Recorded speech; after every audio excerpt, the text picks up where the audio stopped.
যা যা বলে দে তোর বাপ এসেছে। নমস্কার বন্ধুরা, welcome to my YouTube channel Sagnik Debnath review. একটা জিনিস প্রথমে বলে রাখি, ট্রেলারের লাস্টে ও মধু আই লাভ ইউ, মানে এদিকে পল যখন এই গানটা করে না, মনে হচ্ছিল যে দেব আর কোয়েল মল্লিক মানে যেন অন্তত একটা আছে চান্স। দেখা যায় এখন সিনেমাটাতে মানে দেখতে পাবো কিনা ওই গানটার সিকোয়েন্সে, সেটাই দেখার। কিন্তু ট্রেলার ওয়াইজ আমি একটাই কথা বলতে চাই, ফ্যাবিউলাস। মানে এরকম অ্যাকশন, ডায়লগ ডেলিভারি থেকে শুরু করে সব কিছু, বিজিএম জাস্ট মারাত্মক।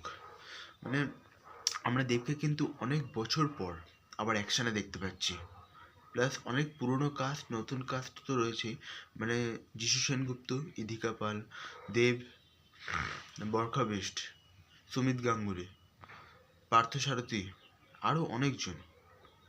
মানে এরা হচ্ছে পুরনো লেভেলে, মানে অনেক আগে দেবের সঙ্গে সিনেমা করেছে, ঠিক আছে। সুমিত গাঙ্গুলি তো অনেক বছর আগেই করেছে, দেবের সঙ্গে থাকতো অনেক সিনেমাতে ভিলেন হিসেবে, সাইড ভিলেন হিসেবে বলতে পারো।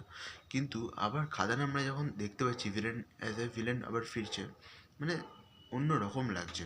আর এখানে দেখো ট্রেলারে একটা জিনিস দেখা হয়েছে, মানে আমরা অনেকজনই কিন্তু আমরা এটা বুঝতে পারছিলাম যে বাবা ছেলে আর ছেলে, মানে দেব দুরকম হবে, একটা বাবা প্লাস একটা ছেলে। তো যেটা বাচ্চারা কোলে ধরে আছে দেব, ওটা কিন্তু পরে বড় হয়ে দেখাচ্ছে যে ছেলে হবে। তো এটা কিন্তু দেবের ডবল রোল, ঠিক আছে। এবার একটা কিছু তো হবে, ঠিক আছে। যিশু সেনগুপ্ত পুরনো, মানে যে বাবা দেবটা ছিল ওটার সঙ্গে বন্ধুত্ব ছিল, পরে কিছু একটা হওয়াতে হয়তো ওকে মেরে দেবে বা কিছু একটা হবে, যেটা আমরা দেখেছি যে জেল থেকে বেরোচ্ছে এরকম কয়েদি অবস্থায়।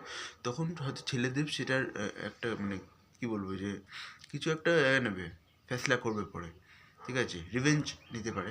সেটাই এখন দেখা যে কী হতে পারে। দেখো এইটা দেখে কিন্তু এইটাই প্রেডিকশন লাগানো যাচ্ছে। এবার বাকিদের সিনেমা আজকে থেকে আরেকটা জিনিস, যে অ্যাডভান্স বুকিং কিন্তু আজকে থেকে অফিসিয়ালি স্টার্ট হয়ে যাবে সব জায়গায়। তো বুক মাই শোতে ট্রেলারের লাস্টে এই আপডেটটাই ছিল। তো ট্রেলার ওয়াইজ সব কিছুই ভালো লেগেছে, ডায়লগ ডেলিভারি থেকে শুরু করে action, entry scene, entry sequence যেগুলো, ডান্স সিকোয়েন্স যেগুলো, রোমান্টিক সিকোয়েন্স যেগুলো দেখানো হয়েছে, সব কিছুই ভালো। তো আজকের মতো এই পর্যন্তই। হ্যাঁ, একটা জিনিস, যে বাবা দেব যেটা ওটার সঙ্গে দেখাচ্ছে বরখা বিস্টের রোম্যান্স, মানে বিয়ে করবে, তাদের ছেলে হচ্ছে দেব, যার সঙ্গে রোম্যান্স করবে ইদিকা পল, ঠিক আছে। এটাই হচ্ছে ব্যাপার। আজকের মতো এই পর্যন্তই, আবার দেখা হয় পরের ভিডিওতে। তখন ভালো থাকুন, সুস্থ থাকুন, থ্যাংক ইউ।